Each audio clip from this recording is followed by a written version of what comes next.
الحمد لله نحمده ونستعينه ونستغفره ونعوذ بالله من شرور أنفسنا ومن سيئات أعمالنا من يهده الله فلا مضل له ومن يضلل فلا هادي له وأشهد أن لا إله إلا الله وحده لا شريك له وأشهد أن محمدا عبده ورسوله أما بعد فإن خير الحديث كتاب الله وخير الهدي هدي محمد صلى الله عليه وسلم وشر الأمور محدثاتها وكل محدثة بدعة وكل بدعة ضلالة وكل ضلالة في النار.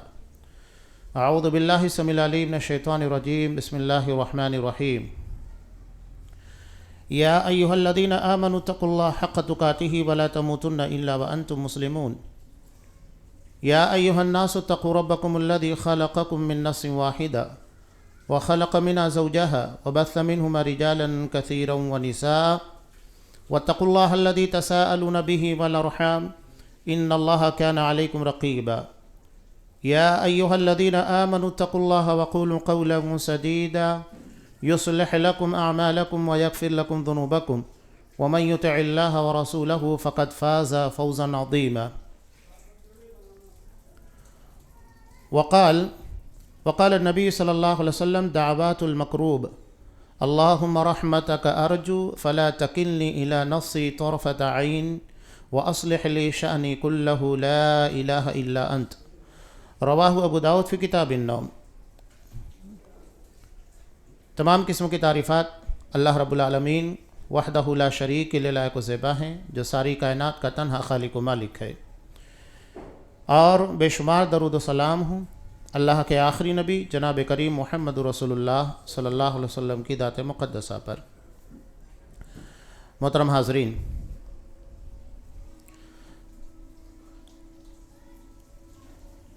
دعا مومن کا ہتھیار ہے، اور اگر اس کی اہمیت کو سمجھنا ہے تو انبیاء کرام کی دعائیں جسے قرآن مجید نے نقل کیا ہے اس سے اس بات کا اندازہ ہوتا ہے. حضرت زکریا 120 سال کی عمر ہو چکی تھی، اور ان کی زوجہ ان کی اہلیہ 98 سال کی عمر کی تھی. اللہ نے اولاد نہیں دی، لیکن اس کے بعد بھی اللہ سے دعا کرتے ہوئے کیا کہتے ہیں؟ وَلَمْ أَكُمْ بِدُعَائِكَ رَبِّ شَقِيًّا. اے اللہ میں تجھ سے دعا مانگ کر کبھی نامراد نہیں ہوا. 120 سال کی زندگی اولاد نہیں ہے، اس کے بعد بھی اللہ سے کیا کہہ رہے ہیں؟ اللہ میں نے تجھ سے دعا کر کے کبھی نا امیدی نہیں دیکھی، نا مرادی نہیں دیکھی، میں نے جو مانگا ملا. اس کا مطلب یہ کہ اللہ ہماری زندگی کے بارے میں ہم سے کہیں زیادہ بہتر جانتا ہے. اور دعا درخواست ہوتی ہے، التجا ہوتی ہے، آرڈر نہیں ہوتا ہے کہ آپ اللہ کو آرڈر دے رہے کہ مجھ کو یہ چاہیے. آپ مانگ رہے ہیں تو مانگنے کا انداز ہونا چاہیے، عاجزی ہونا چاہیے، انکساری ہونا چاہیے. حضرت زکریا وہی کہہ رہے ہیں وَلَمْ أَكُمْ بِدُعَائِكَ رَبِّ شَقِيًّا، کہ اے میرے پروردگار میں تجھ سے جو بھی مانگا اس کے بارے میں کبھی نا امید نہیں ہوا، نا مراد نہیں ہوا، میری مراد یقیناً پوری ہوئی. اس لیے کہ دعا کے تعلق سے خود آپ صلی اللہ علیہ وسلم نے ارشاد فرمایا، ترمذی کی روایت، کہ دعا اپنا اثر لے کر آتی ہے. اگر اللہ تبارک و تعالیٰ چاہے تو فوری طور پر قبول کرے، یعنی جو مانگا وہ مل جائے. جیسا کہ وہ مشہور روایت جس میں بنی اسرائیل کے 3 لوگ غار کے اندر پھنسے تھے بارش کی وجہ سے، تینوں نے دعائیں مانگی، اللہ نے فوری طور پر جو دعا مانگی وہی عطا کر دی. حضرت امام احمد بن حنبل رحمۃ اللہ علیہ، انہیں ایک مرتبہ بیڑیوں میں جکڑ کر پابجولا کشتی میں لے جایا جا رہا تھا، اور اسی حالت میں ان کے ازار کا ناڑا ٹوٹ گیا. اللہ سے دعا مانگی کہ اللہ ان ظالموں کے سامنے مجھے رسوا نہ کرنا. اللہ نے فوری طور پر ان کے ناڑے کو جوڑ دیا اور انہیں ذلیل ہونے سے بچا لیا. تو یہ دعا ہوتی ہے. کبھی کبھی دعا مانگی جاتی ہے، لیکن دعا کا جو ظہور ہوتا ہے، یعنی دعا میں جو مانگا گیا اس کے ظہور کا وقت تو بعد میں ہوتا ہے. مثال کے طور پر حضرت ابراہیم علیہ السلام نے کعبۃ اللہ تعمیر کیا اپنے بیٹے حضرت اسماعیل علیہ السلام کے ساتھ، اور وہاں دعا مانگی ربنا وابعث فیہم رسولا من انفسہم یتلو علیہم آیاتک، کہ اللہ انہی لوگوں کے درمیان سے، یعنی ان کی برادری، ان کی نسل سے ایک رسول کو مبعوث کر جو انہیں تیری کتاب کی آیتیں پڑھ کر تلاوت کر کے سنائے۔ دعا کب مانگی گئی؟ جب کعبۃ اللہ کو حضرت ابراہیم، حضرت اسماعیل علیہ السلام نے تعمیر کیا، لیکن دعا کا ظہور کب ہوا؟ یعنی اس دعا کا نتیجہ کب برآمد ہوا؟ جب آپ صلی اللہ علیہ وسلم کو نبی بنایا گیا، یعنی کئی ہزار سال کے بعد اس دعا کا ظہور ہوا۔ تو یہ دعا ہے۔ تو ترمذی کی روایت میں ہے، نبی کریم صلی اللہ علیہ وسلم نے کہا کہ جو دعا مانگی گئی اللہ کو اگر منظور ہوتا ہے کہ یہ بندے کے حق میں بہتر ہے، تو جو دعا مانگی گئی وہی فوری طور کے پر عطا کی جاتی ہے، یا تو دعا قبول ہو جاتی ہے، وہ رد نہیں ہوتی اگر وہ اپنے شرائط اور آداب کے ساتھ مانگی گئی ہے، لیکن اس کے ظہور کا وقت تو بعد میں ہوتا ہے، اسے بعد میں دینا چاہیے، چنانچہ اللہ اسے بعد میں دیتا ہے۔ اب مثال کے طور پر اگر ہمارے یہاں 2-4 سال کا 5 سال کا بچہ ہم سے موبائل مانگے کہ نہیں مجھے ایک مہنگا موبائل خرید کر دیجئے، ہم نہیں دیتے، قبول کیا جاتا ہے کہ ٹھیک ہے تمہیں دینا ہے، لیکن کب؟ جب آپ 10ویں کا ایگزام پاس کر لے، 12ویں کا ایگزام پاس کرے، اس کے بعد دیا جائے گا۔ یعنی مانگ کو رد نہیں کیا جاتا، لیکن اس چیز کے دینے کا وقت ابھی نہیں آیا ہے، لہذا اس کو بعد میں دیا جاتا ہے۔ کبھی کبھی بیمار آدمی کچھ چیزوں کے کھانے کا مطالبہ کرتا ہے جسے ڈاکٹر بیماری کی حالت میں منع کرتا ہے، یہ چیز تمہیں اس بیماری کے اندر استعمال نہیں کرنا ہے، گوشت ہے، مسالے کی چیزیں ہیں، کھٹا ہے، منع کرتا ہے، لیکن بعد میں جب صحت بہتر ہو جائے تو استعمال کیجئے گا۔ تو ایک مریض کی صحت کو ڈاکٹر بہتر طریقے سے جانتا ہے کہ کب اس کے لیے کیا چیز مفید ہوتی ہے۔ تو اللہ حکیم ہے اور اس کی حکمت کامل ہے، تو بندے کے بارے میں بہتر جانتا ہے کہ بندے کو کب کیا چیز ملنا چاہیے۔ ہو سکتا ہے کہ جو چیز بندے نے مانگی وہ چیز اس کو فوری طور پر عطا کر دی گئی، لیکن وہ اس کے لیے فتنے کا باعث بن سکتی ہے۔ حضرت خضر کا واقعہ جسے سورہ کہف کے اندر اللہ نے نقل کیا، اس میں حضرت خضر نے ایک بچے کو قتل کر دیا۔ ایک بچے کو، خوبصورت بچہ تھا، بچوں کے ساتھ کھیل رہا تھا، پکڑ کر مار دیا۔ حضرت موسیٰ علیہ السلام جو ساتھ میں تھے اور انہیں اس بات کی شرط کے پر لایا گیا تھا کہ تم سوال نہیں کرو گے، لیکن انہوں نے سوال کیا، اقتلت نفسا بغیر نفس، کہ ایک نفس کو، ایک جان کو بغیر کسی وجہ کے آپ نے مار دیا۔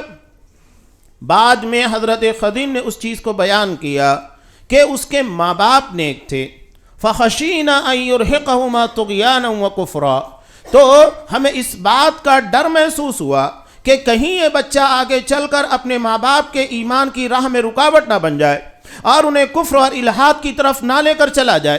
تو نتیجہ کیا ہوا؟ ہم نے اس کو مار دیا۔ یعنی اولاد سے کہیں زیادہ اہم چیز ایمان ہے، عقیدہ ہے، وہی چیز یہاں پر بیان کی گئی ہے۔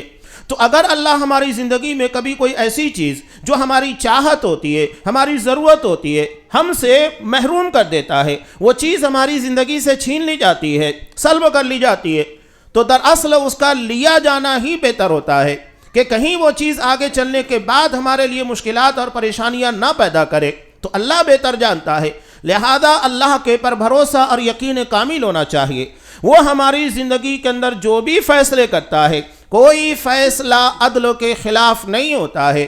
یہی بات تو جیسا کہ مسند احمد کی روایت کہ ایک بندہ جب پریشان حال ہوتا ہے جو دعا مانگتا ہے، بڑی طویل دعا ہے، اس میں سے جب اللہ کے سامنے بندہ اظہار کرتا ہے ماضٍ فِیَّ حُکْمُک، کہ میرے ذات کے بارے میں، یہ میرے معاملات زندگی کے اندر تیرا ہی فیصلہ چلتا ہے، جو تو فیصلہ کرتا ہے وہی ہوتا ہے، عدل فِیَّ قضاء، اور تو نے میری زندگی کے بارے میں جو بھی فیصلہ کیا وہ عدل کے پر مشتمل تھا، اس میں کسی قسم کا ظلم اور زیادتی نہیں تھی۔ تو اگر ہمیں اپنی زندگی کے اندر یہ لگتا ہے کوئی چیز ہماری چاہت اور ضرورت تھی لیکن اس کے باوجود بھی اسے ہمیں زندگی سے محروم کر دیا گیا، تو اللہ بہتر جانتا تھا کہ اس کا محروم کیا جانا ہی ہمارے لیے بہتر ہے۔ ہمارے یہاں بہت سارے کلپس ایسے واقعات بھی آتے ہیں کہ ایک چھوٹا سا بچہ اپنے ماں کے انتقال کے بعد بہت شد و مد کے ساتھ حیران و پریشان ہے۔ اب انسان اس کو دیکھنے کے بعد سوچتا ہے ماں اس کی ضرورت ہے، باپ اس کی ضرورت ہے، لیکن اس سے محروم ہو گیا۔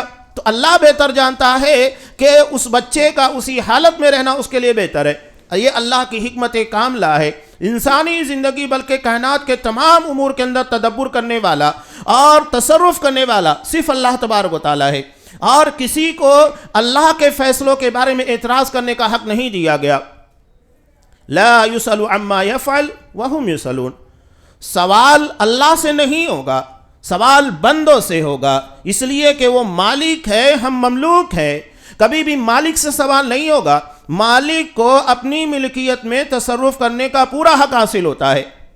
اب مثال کے طور پر اللہ نے ہم کو گھر عطا کیا، مال عطا کیا، تو ہم اپنے مال کو جہاں چاہیں خرچ کریں۔ کوئی پڑوس میں رہنے والا یا رشتہ دار یا دوست و احباب، اسے اس بات کی اجازت پرمیشن نہیں ہے کہ وہ ہماری زندگی کے اندر انٹرفیئر کرے کہ تم نے فلاں جگہ 1000 روپے 2000 روپے کیوں خرچ کیا۔ مال میرا ہے، میں کہیں بھی خرچ کروں، مجھے جہاں مناسب لگتا ہے وہاں خرچ کروں۔ تو جب ہماری زندگی کے اندر ہم کسی دوسرے کا عمل دخل برداشت نہیں کرتے، تو پھر اللہ تبارک و تعالیٰ جس کا علم کامل، جس کی حکمت کامل، جس کے فیصلے کامل، ہر چیز اکملیت کے درجے کو پہنچی ہوئی ہے، اس سے سوال کیسے ہوگا کہ تو نے یہ کیوں کیا ہے۔ بہرحال یہ حضرت خضر نے اس بچے کو مار دیا، جس سے واضح ہوتا ہے یعنی ہماری زندگی کے اندر کچھ چیزیں ایسی ہوتی ہیں جو بظاہر ہمارے لیے پریشانی اور مشکل کا سبب بنتی ہے، لیکن حقیقت میں اللہ بہتر جانتا ہے کہ وہ ہمارے لیے کتنا بہتر تھی۔ تو ترمذی کی روایت، نبی کریم صلی اللہ علیہ وسلم نے کہا کہ جو دعا مانگی گئی فوری طور پر ایکسیپٹ ہوتی ہے، یا تو اسے بعد میں عطا کیا جاتا ہے جب حکمت کا تقاضا ہوتا ہے کہ اس وقت تو یہ چیز اسے مل جانا چاہیے۔ اس کے بعد اگر دعا قبول ہوتی ہے لیکن دعا فوری طور پر قبول نہ ہو یا بعد میں بھی اس کے اثرات کا ظہور نہ ہو، تو اللہ دعا کے بقدر اتنی مصیبت اور آفت ہماری زندگی سے دور کر دیتا ہے، دعا کبھی رائے گا نہیں جاتی۔ اللہ بہتر جانتا ہے کہ ہماری زندگی کے اندر کیا پریشانی آنے والی تھی، کیا مشکلات آنے والی تھی، تو اللہ بہتر جانتا ہے کہ وہ ہمارے لیے کتنا بہتر تھا۔ اب مثال کے طور پر ایک شخص جو آپ کی زندگی کو بہتر طور پر جانتا ہے اور وہ آپ سے کچھ چیز کا مطالبہ کرتا ہے، مال کا مطالبہ کرتا ہے، قرض کا مطالبہ، لیکن آپ اسے نہیں دیتے، آپ کو پتا ہے کہ اسے اس کی زندگی کے اندر اس سے کہیں زیادہ اہم امور کی ضرورت ہے، تو آپ بجائے اس کے فوری مدد کرنے کے اس کی زندگی کی کسی دوسری بڑی پریشانی کو حل کر دیتے ہیں، اور آپ بتاتے بھی نہیں ہیں کہ میں نے تمہاری زندگی کا ایک بڑا مسئلہ حل کر دیا ہے، تمہاری میڈیکل بڑی بل بننے والی تھی میں نے اس کو ادا کر دیا، یا تمہارا کوئی بڑا قرض تھا وہ میں نے ادا کر دیا، یا کوئی مصیبت آنے والی تھی اس کے بارے میں نے پہلے سے حل کر دیا۔ تو یہ ہوتا ہے جب بندہ اپنی زندگی کے بارے میں غور کرے تو سمجھ میں آتا ہے کہ رب کی حکمت کتنی کامل ہے۔ تیسری بات کہ اگر اس کی دعائیں اگر دنیا کے اندر فوری طور پر قبول نہ ہو یا اس کے اثرات بعد میں ظاہر نہ ہو یا تو اس کی زندگی کی پریشانیاں نہ دور کی گئی ہو تو آخرت میں اس کے لیے باعث اجر ہوگی، اور بندہ اس وقت تو یہ تمنا ظاہر کرے گا کاش میں نے اور دعائیں کی ہوتی، تاکہ آخرت میں جہاں ایک ایک نیکی کے لیے وہ طلبگار ہوگا، ضرورت مند اور محتاج ہوگا، وہاں پر یہ نیکیاں اس کے کام آنے والی ہے۔ تو دعا اگر اپنے آداب و شروط کے ساتھ مانگی جائے تو کبھی رائے گاہ نہیں ہوتی ہے۔ تو دعا کے بارے میں کبھی بھی ہمیں غفلت نہیں برتنا چاہیے، بلکہ ہماری زندگی آپ دیکھیں، اب ہمارے یہاں دعا کا مطلب یہ نہیں ہے کہ آپ نماز کے بعد جو دعائیں مانگتے بس وہی دعا ہے، ہماری زندگی کا کوئی مرحلہ دعا کے بغیر ہے ہی نہیں۔ آپ سو رہے ہیں، سونے کے وقت کی بہت ساری دعائیں، جب آپ بیدار ہو رہے ہیں اس وقت تو بہت ساری دعائیں ہیں، اس کے بعد صبح کے جو اذکار ہیں سب دعا کے پر مشتمل، شام کے اذکار دعاؤں کے پر مشتمل، گھر میں داخل ہونا، باہر نکلنا، قضاء حاجت کے لیے جانا، مسجد میں داخل ہونا، باہر نکلنا، سواری کے پر سوار ہونے کی دعا، کھانے کی دعا، یہ تمام زندگی کے امور ایک ایک مرحلے کے پر دعا ہے۔ اور اگر صرف دعا سے اسلام کی حقانیت اور اس کی حکمت کو ثابت کیا جائے تو کافی ہے کہ جس وقت انسان کو جس چیز کی ضرورت تھی اللہ نے وہ دعا اس کو سکھائی، اسے محتاج نہیں رکھا کہ اس مرحلے کے پر ہم کو کیا مانگنا چاہیے، ہر مرحلے کے پر اس کو دعا سکھائی گئی ہے۔ تو یہ دعا کے تعلق سے ایک بنیادی چیز تھی جو میں نے آپ کے سامنے رکھی کہ کبھی دعا کے تعلق سے بندے کو یہ نہیں سوچنا چاہیے کہ ہماری دعائیں رائے گا جاتی ہے، جتنا زیادہ اللہ سے دعا کیا جائے اتنا بہتر ہے، البتہ اس کے جو شروط اور آداب ہیں اس کا پاس و لحاظ رکھنا چاہیے تاکہ وہ چیز سنت کے دائرے میں رہے، سنت کے دائرے کے باہر نہ نکلے۔ یہ نہیں کہ آپ کو دعا مانگنے کا حکم دیا ہے تو آپ اپنی من مرضی اپنے طور طریقے کے مطابق دعا کریں، جیسا کہ اللہ نے ہم کو عبادت کے لیے پیدا کیا تو عبادت کا طور طریقہ اس کے سارے اصول اور ضابطے بیان کر دیے. یہ نہیں کہ ہم اپنی مرضی سے جب چاہیں جس طریقے سے چاہیں عبادت کریں. اس کے اوقات طے کیے گئے, اس کی کنڈیشن بتا دی گئی, کیفیت کو طے کر دیا گیا, ساری چیزیں بالکل واضح. رسول بھیجا ہی اسی لیے جاتا ہے تاکہ وہ اللہ کے احکامات کو پریکٹیکلی منظم طریقے سے آپ کو کر کے دکھائے. جیسا کہ نماز آپ صلی اللہ علیہ وسلم نے اس کو کیسے کس انداز میں ادا کرنا ہے, وہ تمام کیفیتوں کو آداب اور شروط کے ساتھ وقت کی پابندی کے ساتھ بتا دی. زکوٰۃ کے بارے میں بتایا, حج کے بارے میں بتایا, عمرہ کے بارے میں بتایا. یہ تمام اصول اور ضابطے آپ صلی اللہ علیہ وسلم نے اپنے عمل اپنی سنت کے ذریعے طے کیے اور اسی کو سنت رسول صلی اللہ علیہ وسلم سے تعبیر کیا جاتا ہے. اور کوئی بھی عمل اگر وہ نبی کی سنت کے دائرے کے باہر نکل جاتا ہے تو وہ عمل ہمارے لیے باعث اجر نہیں بلکہ باعث سزا ہو جاتا ہے, اس کے پر جزا نہیں ملنے والی ہے بلکہ وہ ہمارے لیے مصیبت اور فتنے کا باعث بنتا ہے. لہذا کسی بھی چیز کی اہمیت و فضیلت کے ساتھ اس کے آداب, اس کے شروط, اس کے طور طریقے اور اس کے بارے میں آپ کی سنتوں کا پاس و لحاظ کرنا ضروری ہے. اس کے بغیر کوئی بھی عمل اللہ کے ہاں قبول نہیں ہوگا. آپ صلی اللہ علیہ وسلم نے واضح اور دو ٹوک انداز میں کہا, من عمل عملا لیس علیہ امرنا فہو رد. جس نے کوئی بھی ایسا عمل کیا جس پر ہمارا حکم موجود نہیں ہے وہ مردود ہوگا. ہمارے یہاں خاص طور پر نماز کے بعد جو اجتماعی دعا کی جاتی ہے بدعت, نبی کریم صلی اللہ علیہ وسلم صحابہ کسی سے ثابت نہیں. اب یہ تو اصول ہے, جہاں ایک بدعت جنم لیتی ہے وہاں پر ایک سنت اٹھا لی جاتی ہے. آپ صلی اللہ علیہ وسلم نے نماز کے بعد جتنے اذکار بتائے, کیا ہم ان اذکار کا جو کہ مسنون ہے اہتمام کرتے ہیں؟ سنت اٹھا لی گئی. حالانکہ وہ تمام دعائیں جو کہ نماز کے بعد مانگی جاتی ہے ان کا اگر نبی کریم صلی اللہ علیہ وسلم کی جو مسنون دعا ہے اسی کا ہم اہتمام کریں تو کسی اور چیز کی ضرورت ہی باقی نہیں رہتی ہے. تو نماز کے بعد دعا ہے لیکن انفرادی ہے, اور کس طریقے سے کیسے مانگنا ہے وہ خود نبی کریم صلی اللہ علیہ وسلم نے ہم کو بتلا دیا. یہ کوئی مشکل کام نہیں ہے بلکہ چند منٹوں کا کام ہوتا ہے. ان دعاؤں کا اہتمام کرے, اس سے بہتر دعا آپ کے لیے کچھ نہیں ہو سکتی ہے. تو آپ دیکھیں مساجد کے اندر لگا بھی ہوتا ہے, نماز کے بعد آپ کو کون سی دعائیں مانگنی ہے وہ آپ سنت کے تقاضوں کے مطابق ادا کیجئے, وہ بہتر ہے. اس میں ہمارے لیے اجر ہے اور وہ نبی کی سنت ہے. سنت کا پاس و لحاظ کرنے کا بھی اجر ملتا ہے اور ساتھ ہی ساتھ جو دعائیں اس کے اندر مانگی جاتی ہے اللہ اس کی برکت سے ہماری زندگی کی پریشانیوں کو بھی دور کرتا ہے. ان بنیادی باتوں کے بعد میں نے ایک دعا جو دعوات المکروب ہے, ایک آدمی زندگی کی پریشانیوں کے اندر گھرا ہوا ہے, اس کے تعلق سے آپ صلی اللہ علیہ وسلم نے جہاں بہت ساری دعائیں بتائی اس میں سے ایک جامع دعا یہ بھی ہے جسے امام ابو داؤد رحمۃ اللہ علیہ نے نقل کیا. نبی کریم صلی اللہ علیہ وسلم نے کہا دعوات المکروب, انسان پریشانیوں کے اندر دعا مانگتا ہے, ان دعاؤں میں سے ایک دعا یہ ہے اللہم رحمتک ارجو, اے میرے پروردگار میں تیری رحمت کا طلبگار ہوں, چاہت رکھتا ہوں, مجھے ضرورت ہے تیری رحمت کی.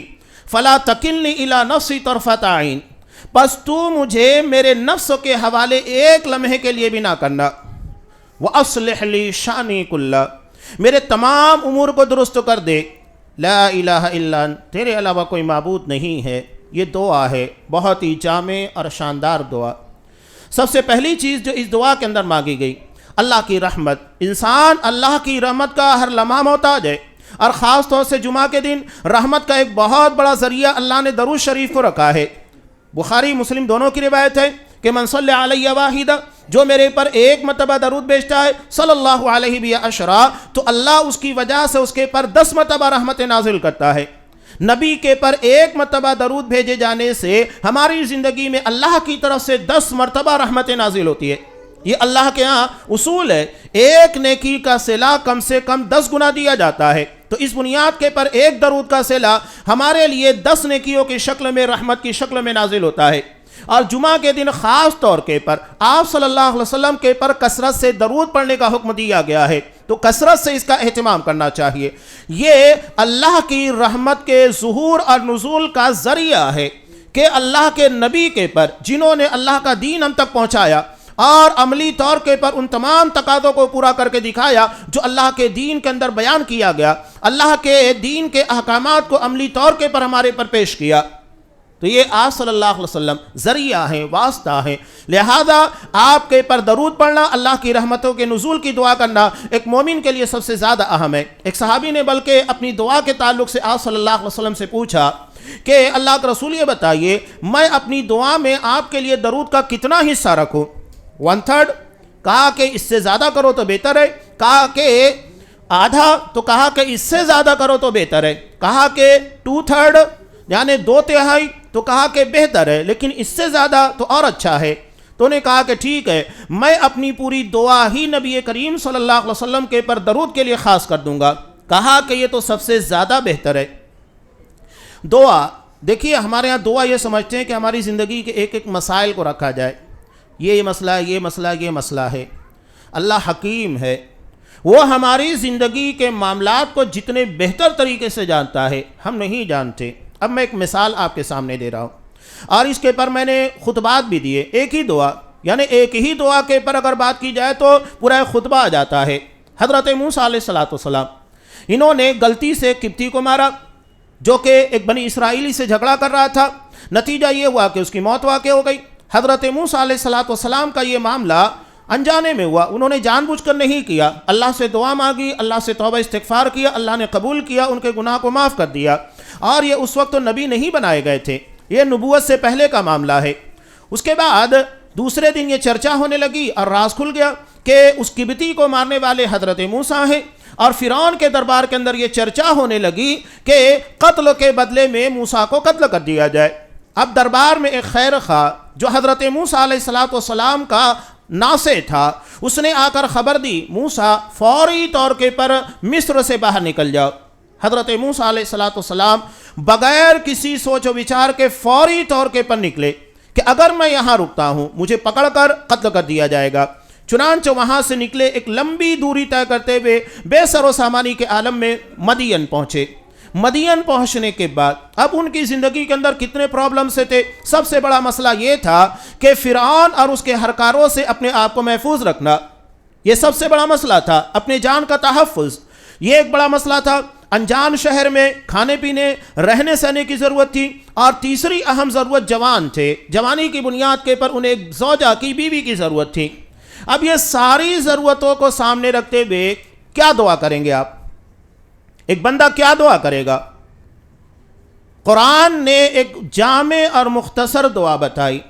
حضرت موسیٰ علیہ السلام اللہ سے دعا مانگ رہے ہیں۔ کیا دعا مانگ رہے ہیں؟ بہت ہی جامع دعا، ایک ایک چیز کا تذکرہ نہیں کیا، بلکہ اپنی تمام پریشانیوں کو ایک جملے میں لا کر سمیٹ دیا۔ کہا ربی انی لما انزلت الی من خیر فقیر، اے میرے پروردگار جو خیر بھی تو میری طرف نازل کرے میں اس کا محتاج ہوں۔ اب یہ خیر میں سب کچھ تھا، یعنی جو میری زندگی کو بہتر بنا سکے، میری مشکلات اور پریشانیوں کو دور کر سکے، وہ تمام چیزیں ایک دعا کے اندر لا کر شامل کر دی گئی۔ ربی انی لما انزلت الی من خیر فقیر، اے میرے پروردگار میری زندگی میں جو خیر بھی تو نازل فرمائے، جو تو بہتر جانتا ہے، میں اس کا محتاج ہوں۔ نتیجہ کیا ہوا؟ اس ایک دعا کی برکت سے اللہ نے زندگی کے تمام پرابلمز کو حل کر دیا، دشمن سے تحفظ بھی دے دیا۔ حضرت شعیب جو کہ مدین کے رہنے والے تھے، انہوں نے اپنے گھر کے اندر انہیں تحفظ دیا، اپنی بیٹی سے شادی کا وعدہ بھی کر لیا کہ تم میرے یہاں 8 یا 10 سال تک مزدوری کرو۔ اب وہ انہیں مزدوری کی بھی ضرورت تھی، ذریعہ معاش جس کو کہا جاتا ہے وہ بھی عطا کر دیا گیا، گھر بھی مل گیا، بیوی بھی مل گئی، اور دشمن سے تحفظ بھی مل گیا۔ یعنی کل کے سورج کے غروب ہونے سے پہلے، جو آج کا سورج تھا اس کے غروب ہونے سے پہلے، اس دعا کی برکت سے اللہ نے حضرت موسیٰ علیہ السلام کو وہ تمام چیزیں عطا کر دی جو ان کی زندگی کے اندر ضروری تھی۔ تو اللہ کے سامنے ایک ایک چیز کا اظہار ضروری نہیں ہے، جامع انداز سے اللہ سے مانگیے، اس کے بعد دیکھیے کہ اللہ ہمیں وہ تمام چیزیں عطا کرتا ہے کہ نہیں جو ہماری زندگی کے لیے بہتر ہوتی ہے۔ ہم یہ سمجھتے ہیں، اور لمبی لمبی دعائیں، آپ صلی اللہ علیہ وسلم اس طرح کی فضول دعائیں نہیں مانگتے تھے۔ حضرت عائشہ رضی اللہ تعالیٰ عنہ کہتی ہیں، اور حضرت انس کی روایت بھی ہے کہ جب یہ آیت نازل ہوئی ربنا آتنا فی الدنیا حسنہ وفی الآخرۃ حسنہ وقنا عذاب النار، تو آپ صلی اللہ علیہ وسلم اسے اپنی دعا کے اندر شامل کر لی اور دیگر دعاؤں کو مانگنا ترک کر دیا۔ کیوں؟ اس لیے کہ اس دعا کے اندر دنیا اور آخرت کی تمام بھلائیاں، تمام خیر کو سمیٹ دیا گیا ہے۔ وہ جو ہمیں ضروری ہے وہ تمام چیزیں اس ایک دعا کے اندر لا کر جمع کر دی گئی۔ اب ہم یہ سمجھتے ہیں کہ ہماری زندگی کے اندر لفاظی کے ساتھ جو دعائیں لوگ کرتے ہیں، خوب لمبی چوڑی دعائیں، دعا کی مجلس منعقد کر رہے ہیں، کیا آپ صلی اللہ علیہ وسلم کی یہ سنت ہے؟ نہیں، آپ صلی اللہ علیہ وسلم نے یہ طریقہ اختیار کیا۔ حج کے لیے جا رہے ہیں، چلو جمگھٹا مناؤ، دعائیں کرو۔ عمرہ کے لیے جا رہے ہیں، چلو دعائیں کرو اجتماعی طور پر۔ کہاں ثابت ہے آپ صلی اللہ علیہ وسلم سے؟ کہیں کوئی مجلس بیٹھ گئی، چلو دعا کرو۔ رشتے کے لیے اگر پیغام لے کر گئے تو چلیے وہاں بیٹھ کر دعا کیجئے۔ میت ہے، مرنے کے بعد وہاں دعا کیجئے۔ کہاں آپ سے دعائیں ثابت ہے؟ جو انداز میں دعا ثابت ہے ویسے ہی کیجئے گا۔ جہاں انفرادی ہے، انفرادی طور پر۔ ہم اجتماعی طور کے پر کھانے کے لیے بیٹھتے ہیں نا دعوتوں کے اندر، گھر میں بھی ہمارے یہاں دسترخوان سجتا ہے، تو کیا سارے لوگ مل کر ایک ساتھ بسم اللہ کرتے ہیں؟ ہر کوئی اپنا انفرادی، حالانکہ تمام لوگ جمع، تمام لوگوں کی ضرورت بھی ایک ہی ہے، لیکن وہاں پر بھی اجتماعی دعا نہیں ہے، حالانکہ تمام لوگوں کی ضرورتیں بھی ایک بھی ہے، اس کے بعد بھی وہاں پر اجتماعی دعا نہیں ہے، ہر کسی کو انفرادی دعا کرنا ہے۔ تو جہاں جس عمل کے لیے اجتماعی دعا ثابت ہے وہاں اجتماعی، جو انفرادی ہے انفرادی ہی رہے گی۔ تو ایسے بہت سارے مسائل ہیں۔ نکاح کے بعد بھی آپ مفتیان سے پوچھ لیجئے گا، اجتماعی دعا ثابت ہی نہیں ہے۔ آپ صلی اللہ علیہ وسلم نے انفرادی دعا دی، بارک اللہ لک و بارک علیک و جمع بینکما فی خیر، یہ ابو داؤد کی ہی روایت ہے۔ اب ہمارے یہاں لوگوں نے اجتماعی طور کے پر جو کہ بدعت ہے اسے اختیار کر لیا، اور جو انفرادی طور پر نبی کی سنت ہے دعا دینا ہے، کوئی نہیں دیتا ہے، بہت کم الا ماشاءاللہ دعا دیتے ہیں۔ عام طور سے لوگوں کو یہ دعا بھی نہیں یاد ہوگی کہ نوشا کو کیا دعا دینا چاہیے۔ یہ ہمارے یہاں مسئلہ ہے، یعنی جہاں ایک بدعت جنم لیتی ہے وہاں سے ایک سنت کو اٹھا لیا جاتا ہے۔ تو ہم نے بدعتی دعاؤں کا اہتمام کرنا شروع کر دیا، اور جو سنت کے طور کے پر دعائیں ثابت تھی، آپ کا طریقہ تھا، اس کو بھلا دیا۔ تو ان دعاؤں کا اہتمام کیجئے، ان طریقوں کا جو آپ صلی اللہ علیہ وسلم کا ہے۔ دعا عبادت ہے، عبادت توقیفی ہوتی ہے۔ توقیفی کا مطلب یہ ہوتا ہے جیسے جس انداز میں جہاں پر بھی آپ صلی اللہ علیہ وسلم نے دعا کی ہے وہاں اسی انداز سے دعا کی جائے گی، ہم اسے اپنے من مرضی استعمال نہیں کر سکتے ہیں۔ تو یہ دعا ہے، دعوات المکروب ہے۔ سب سے پہلی چیز جو مانگی گئی رحمت ہے، اور انسان ایک ایک چیز میں زندگی کی ایک ایک سانس کے لیے اللہ کی رحمت کا محتاج ہے۔ اگر اس کا رحم و کرم نہ ہو تو ہم اپنی زندگی کو بہتر طور پر گزار نہیں سکتے، بلکہ ہم اپنی زندگی کے بارے میں غور کریں۔ دھیرے دھیرے پریشانیاں اور مشکلات ہم کو گھیرتے جا رہی ہیں، گھیرا تنگ ہوتے جا رہا ہے۔ پہلے کے مقابلے میں جو حالات تھے اس سے کہیں زیادہ مشکل ہو رہے ہیں۔ ہمارے لیے کاروباری طور کے پر پریشانیاں کسی نہ کسی شکل میں آپ کو سودی معاملات میں گھسیٹنے کی کوشش کی جاتی ہے، اور اس کے بعد سیاست کے معاملات میں کیا کچھ ہے سب کو اچھے طریقے سے پتا ہے۔ ہر جگہ دیکھیے ماحول کو بگاڑا جا رہا ہے، گھیرے کو تنگ کیا جا رہا ہے، شریعت کے مطابق عمل کرنا دشوار ہوتا جا رہا ہے، حلال و حرام کی تمیز اٹھتی چلی جا رہی ہے، جائز و ناجائز کے فرق کو لوگ بلانا شروع کر دیے ہیں، یہ حالت بنتے جا رہی ہے۔ تو ایسے میں ہمیں اللہ کی رحمت کی کتنی ضرورت ہے، وہ رحمت جو ہمیں دین کے پر صحیح طور پر چلنے کا سلیقہ عطا کرے، جو جنت کے راستے کو بالکل واضح طور پر ہمارے سامنے پیش کرے، جس میں کسی قسم کا شبہ نہ ہو۔ اب تو اللہ کے بارے میں بھی لوگ شبہات پیدا کر رہے ہیں، کوئی نیا معاملہ نہیں ہے، یہ پہلے سے چلا آ رہا ہے۔ تو لوگ اعتراضات کریں گے، لیکن ایمان و یقین کی راہ پر چلنے والے کبھی اس طرح کے خدشات اور شبہات کے اندر اپنے آپ کو گرفتار نہیں ہونے دیتے، چاہے آپ کے شبہات تجارتی معاملات کے اندر ہو یا ایمانیات میں ہو، عقائد میں ہو، ہر جگہ آپ کے لیے نقصان دہ ہے۔ آپ صلی اللہ علیہ وسلم کی اکثر دعاؤں کے اندر دیکھیے، اور قرآن مجید میں بھی جن چیزوں کا تذکرہ ہے، شبہات اور شہوات کے فتنے، جس کی بنیاد کے پر انسان کے ایمان عقیدے بگڑتے ہیں اور اس کے اخلاق بگڑتے ہیں، یعنی دنیا تباہ ہوتی ہے، دونوں کے بارے میں پناہ طلب کی گئی ہے۔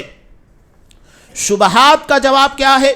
ایمان ہے، یقین ہے، کہ آپ شبہات کے مقابلے میں یقین سے کام لیجئے گا۔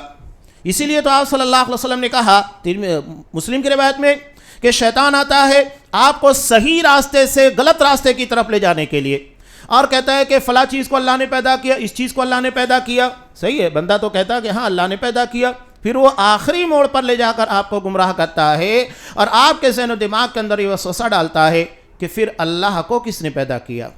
تو آپ صلی اللہ علیہ وسلم نے کہا کہ اعوذ باللہ من الشیطان الرجیم پڑھنا چاہیے، شیطان کے وسوسے سے پناہ طلب کرنا چاہیے، اس لیے کہ سوال ہی فضول ہے۔ گنتی آپ شروع کریں گے 1 2 3 4، یہ کبھی ختم نہیں ہوگی، لیکن اگر آپ اسے ریورس لے کر جائیں گے تو 1 کے پر اسے رکنا ہے، 3 2 1، 1 کے بعد آپ کا ہے، آپ کو وہی رکنا ہے۔ اسی لیے تو اللہ تبارک و تعالیٰ نے اپنی صفت کا تذکرہ کرتے ہوئے سورہ حدید کے اندر ارشاد فرمایا هو الاول والآخر، کہ اللہ ہی اول ہے، سب سے پہلا ہے۔ اس کی تفسیر کرتے ہوئے آپ صلی اللہ علیہ وسلم نے کہا اول کی تفسیر یہ ہے لیس قبلہ شیء، اللہ سے پہلے کوئی چیز تھی ہی نہیں، یہ ہے اول کی تفسیر۔ وہاں پر انسان کو رکنا ہی ہے۔ یہ سوال ہی فضول ہے کہ اللہ کو کس نے پیدا کیا؟ اللہ کو کوئی پیدا کر ہی نہیں سکتا، وہ کریٹر ہے، وہ خالق ہے۔ یہی وجہ ہے کہ اللہ تبارک و تعالیٰ نے جو سب سے پہلی آیت نازل کی وہ کون سی ہے؟ اقرأ بسم ربک الذی خلق، اپنی تخلیق کا، کریشن کا تذکرہ کیا کہ وہ خالق ہے، پیدا کرنے والا۔ اس لیے کہ انسان جب پیدا ہوتا ہے تو دیکھتا ہے کہ چیزیں وجود میں آ رہی ہیں۔ اب لازمی طور کے پر اگر کوئی چیز وجود میں آ رہی ہے تو اس کا پیدا کرنے والا اور اس کو بنانے والا ہوگا۔ یہ ہمارے بچوں کو چمن اسلام کے اندر پڑھایا جاتا ہے۔ یہ اتنی آسان اور سمجھ میں آنے والی باتیں ہیں جس کے بارے میں شبہ ہی نہیں ہے۔ قرآن نے بھی اس کے بارے میں بالکل صاف اور عقلی سوال کیا۔ سورہ نحل کے اندر ام خلقوا من غیر شیء ام هم الخالقون، کہ انہیں کسی اور چیز سے پیدا کیا گیا ہے یا وہ خود اپنے پیدا کرنے والے ہیں۔ یہ عقلی سوال ہے، کس سے پیدا کیا گیا تم کو؟ یا تم اپنے آپ کو خود پیدا کر لیے گئے؟ کوئی سوال کا جواب دے سکتا ہے کہ میں اپنے آپ پیدا ہو گیا، مجھ کو کوئی پیدا کرنے والا نہیں؟ ناممکن چیز ہے۔ تو اللہ نے عقلی طور پر ان چیزوں کا سوال کا جواب دے دیا۔ بہرحال تو یہ شبہات پیدا کرتے ہیں اور شبہات کے ذریعے ہم کو گمراہ کرنے کی کوشش کی جاتی ہے۔ تو ایسے وقتوں میں جہاں ہمیں معاملات زندگی کے اندر، شرعی امور کے اندر، عقائد کے اندر اور حلال و حرام کے اندر، ہماری تجارتوں کے اندر شبہات سے کے ذریعے گھیرا جا رہا ہے، تو اللہ کی رحمت کی ضرورت ہے تاکہ یہ شبہات ہمیں صحیح راستے سے بھٹکا نہ سکے، ہمارا یقین کامل ہو۔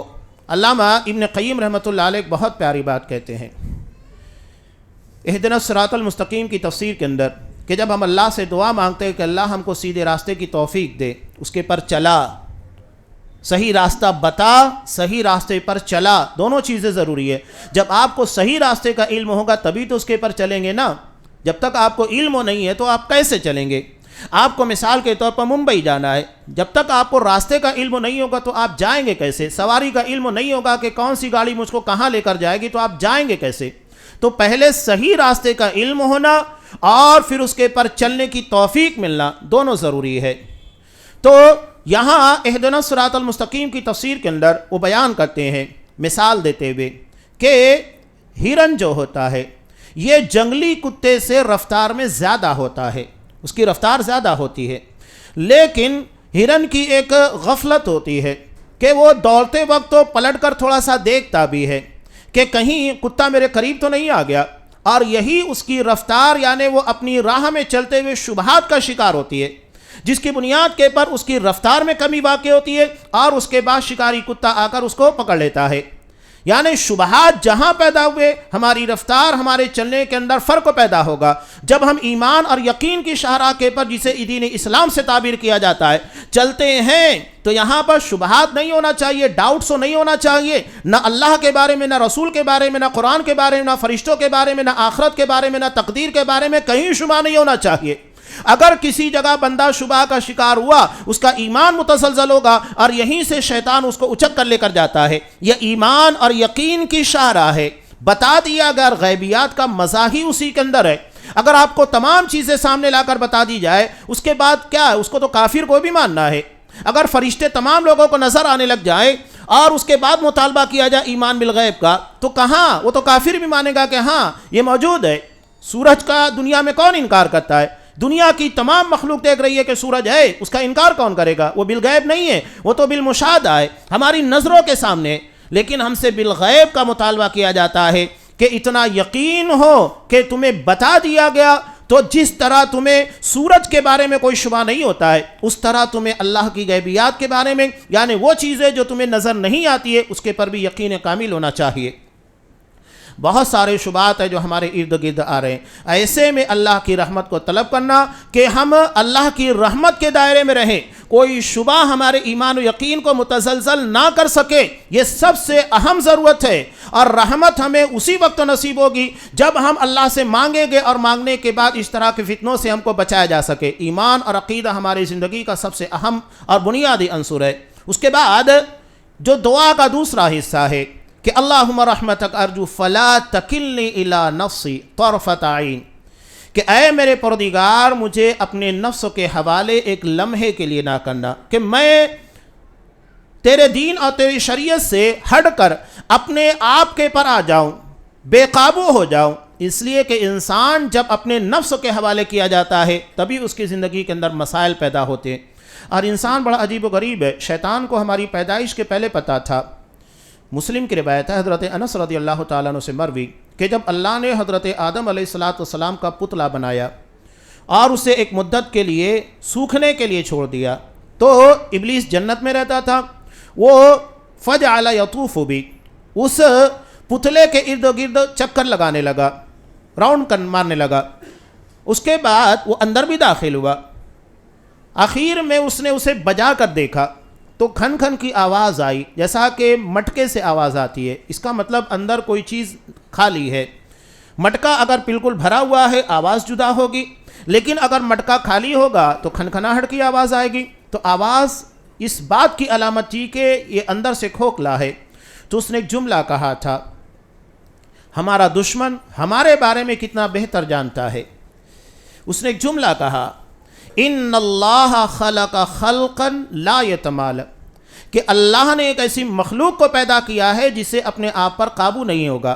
یہ بے قابو ہونا یہاں وہی مانگا جا رہا ہے کہ مجھے اپنے نفس کے حوالے نہ کرنا، یعنی مجھے بے قابو نہ کرنا، کہ میری نفسیات اور میرے خواہشات بے لگام ہو جائے۔ اور انسانی زندگی میں جب خواہشات بے لگام ہوتی ہے اور انسان اپنے نفس کے حوالے کر دیا جاتا ہے تبھی اس کی زندگی کے اندر مسائل پیدا ہوتے ہیں۔ آپ صلی اللہ علیہ وسلم نے بالکل واضح دو ٹوٹک انداز میں کہا، ابن بطہ کی روایت، لا یؤمن احدکم حتی یکون ہواہ تبعا لما جئت بہ، تم میں کا کوئی شخص اس وقت تک مومن نہیں ہو سکتا جب تک کہ وہ اپنی خواہشات کو میری لائی ہوئی شریعت کے تابع نہیں کرتا۔ یہ ہماری زندگی کا سب سے بہتر حل ہے، ہم اپنی خواہشات کو نبی کی شریعت کے حوالے کر دیں۔ یہ نہیں ایک طرف ہم دینداری کا بھی دعویٰ کریں، دوسری طرف ہم اپنی مرضی اپنی خواہشات کو بھی چلائیں۔ آپ شادی بیاہ کے مواقع پر بھی دیکھیے، دیگر مواقع کے پر بھی انسان کہتا ہے کہ ایک ہی بچہ ہے، آخری ہے، یہ ہے وہ ہے، ہم اپنی خواہشات پوری کر لینے دو۔ اور اس کے بعد جب انسان بے لگام ہوتا ہے اور انسان اپنی اولاد کے بارے میں بھی بے لگام ہو جاتا ہے، ایک ہی اولاد ہے، ایک ہی بیٹی ہے، ایک ہی بیٹا ہے، اس کے جو چاہیے اس کی ساری خواہشات پوری کرو، جائز ہو ناجائز ہو تمام چیزیں پوری کرو، اور پھر انسان اس کے پیچھے پیچھے خود بھی بے قابو ہو جاتا ہے، اپنے نفس کو اس کے پیچھے لگا دیتا ہے۔ تو یہ دعا مانگی جا رہی ہے۔ انسان اگر اپنے نفس کے بارے میں بے قابو ہوا تو بہت مسئلہ ہے۔ ابلیس نے وہی کہا، جسے اپنے آپ پر قابو نہیں ہوگا۔ انسان جب خوشی میں ہوتا ہے، بہت زیادہ شدت کی خوشی ہوتی ہے تو بے قابو ہو جاتا ہے، اور اگر کوئی بہت بڑی آفت مصیبت آ جاتی ہے، کسی کا انتقال ہو گیا، کوئی بہت بڑا حادثہ ہو گیا، تب بھی بے قابو ہو جاتا ہے، اسے اپنے آپ کے پر کنٹرول اور قابو رہتا ہی نہیں ہے۔ شریعت نے ہر جگہ اسے لگام پہنانے کی کوشش کی تاکہ نہ خوشی نہ غم کسی موقع کے پر ہم بے قابو نہ ہو سکے، ہم اپنے آپ کو شریعت کے تابع ہی رکھیں۔ اور انسان اگر جائز و ناجائز کا جو فرق بھولتا ہے، اسی وجہ سے نا اپنے نفس کی خواہشات کے پیچھے پڑ کر مجھے اتنا کمانا ہے، مجھ کو یہ کرنا ہے، مجھ کو وہ کرنا ہے، یہ حاصل کرنا ہے، وہ حاصل کرنا ہے، پھر حلال و حرام کی تمام تمیزیں تمام حدوں کو پار کر دیتا ہے۔ بس اس کے سامنے ایک ہی ٹارگیٹ ہوتا ہے، اپنے نفس کی خواہش، میں نے جو سوچا، میں نے جو ٹارگیٹ کیا وہ مجھے حاصل ہونا ہے۔ اب اس سے شریعت کی پابندی کا کوئی پاس و لحاظ نہیں۔ یہ بڑا المیہ ہے، وہی مانگا جا رہا ہے، فلا تکلنی الی نفسی طرفۃ عین، کہ تو مجھے میرے نفس کے حوالے ایک لمحے کے لیے نہ کرنا۔ اس لیے کہ انسان اپنے نفس کے حوالے ہوا اور مسائل پیدا ہوئے، اور دعا مانگی جا رہی ہے اس کے بعد اپنے نفس کو قابو کرنے اور اسے بے لگام نہ ہونے دینا۔ فلا تکلنی الی نفسی طرفۃ عین واصلح لی شأنی کلہ، میرے تمام امور کی اصلاح کر۔ اب اس میں سارے معاملات آ جاتے ہیں، کہ انسان کی زندگی میں کوئی غم ہے، فکر ہے، اس کی اصلاح کر دی جائے، اس کے کاروبار میں کوئی پریشانی ہے وہ دور ہو جائے، رشتہ داریوں کے اندر کوئی مسئلہ ہے وہ دور ہو جائے، پڑوسیوں کے ساتھ، دوستوں کے ساتھ کہیں پر کوئی بھی مسئلہ درپیش ہو، اللہ سے دعا مانگی جا رہی ہے میرے تمام تر معاملات کی اصلاح کر دے۔ جہاں پر بھی بگاڑ پیدا ہوا ہے، میں اگر حلال و حرام کی تمیز کو کھو بیٹھا ہوں، جائز و ناجائز کا فرق کو بلا بیٹھا ہوں، اس کی اصلاح کر دے۔ میرے عقیدے کے اندر کوئی خرابی ہے اس کی اصلاح کر دے۔ تو شانی کلّا، میرے تمام تر معاملات کی اصلاح کر دیں۔ جہاں جہاں مجھ سے خطا اور غلطیاں ہو رہی ہیں، مجھے توفیق دے کہ ان چیزوں سے آگاہ ہو سکوں، اور آگاہ ہونے کے بعد اس سے اپنے آپ کو بچا سکوں۔ یہ ہے اللہ سے توفیق، اللہ سے دعا مانگنا۔ کیوں اللہ سے مانگ رہے ہیں؟ وجہ بتائی گئی، لا الہ الا انت، اس لیے کہ تیرے علاوہ کوئی معبود نہیں ہے۔ ہم تجھ سے نہ مانگے تو کس سے مانگے؟ تیرے علاوہ کوئی دینے والا نہیں، عطا کرنے والا نہیں۔ اللہم لا مانع لما اعطیت ولا معطی لما منعت، یہ واضح طور پر بتا دیا گیا۔ تو یہ دعوات المکروب ہے۔ اگر اس دعا کو جتنا زیادہ غور و فکر کریں گے اتنا احساس ہوگا کہ اس دعا کی ضرورت ہماری زندگی کے اندر کتنی زیادہ ہے، کہ اللہم رحمتک ارجو، اے میرے پروردگار میں تیری رحمت کی چاہت رکھنے والا طلبگار ہوں۔ فلا تکلنی الی نفسی طرفۃ عین، کہ مجھے میرے نفس کے حوالے ایک لمحے کے لیے بھی نہ کر۔ وَأَصْلِحْ لِي شَانِي كُلَّهُ، میرے تمام امور کی اصلاح کر دے۔ لا الہ الا انت، تیرے علاوہ کوئی معبود ہے ہی نہیں۔ یہ دعا ہے جو آپ صلی اللہ علیہ وسلم نے پریشان حال، مصیبتوں میں گھرے ہوئے انسان کے لیے بتائی ہے، اور آج ہر مسلمان مصیبتوں کا شکار ہے۔ بظاہر خوشحال نظر آتے ہیں، لیکن آج ہمارے لیے دیکھا جائے، ہمارے ایمان کے پر، ہمارے عقائد کے پر، معاملات زندگی، تمام امور در اصل بہت ساری سازشوں کے نرگے میں آ چکے ہیں۔ ایسے میں یہ دعا ہمارے لیے بہت زیادہ اہمیت رکھتی ہے۔ اس کے معنی اور مطلب کے ساتھ مانگنے سے یقیناً مرادیں پوری ہوگی۔ اللہ دعا کو قبول کرتا ہے، لہذا اس دعا کو شروط و آداب کے ساتھ مانگا جائے۔ اللہ ہم کو اس کی توفیق دے، اور اس کی برکت سے جو کچھ ہم نے مانگا ہے پروردگار ہمیں وہ تمام نعمتیں عطا فرما، ہمیں ہر قسم کی سازشوں سے، فتنوں سے محفوظ رکھ، ہماری آل و اولاد کو ایمان اور یقین کی راہ پر چلنے کی توفیق دے۔ ہر قسم کے فتنے، چاہے وہ شبہات کے ہو، شہوات کے ہو، ہر قسم کے فتنوں سے ہماری تمام مسلمانوں کی، بالخصوص نوجوان مسلم بچیوں اور بچیوں کی حفاظت فرما، ہمارے دین کی حفاظت فرما، مال کی، دنیا کی، آخرت کی تمام امور کی حفاظت فرما، آمین۔ بارک اللہ لنا ولکم فی القرآن العظیم ونفعنی وإیاکم بالآیات والذکر الحکیم، انہ تعالی جواد کریم ملک رؤوف رحیم۔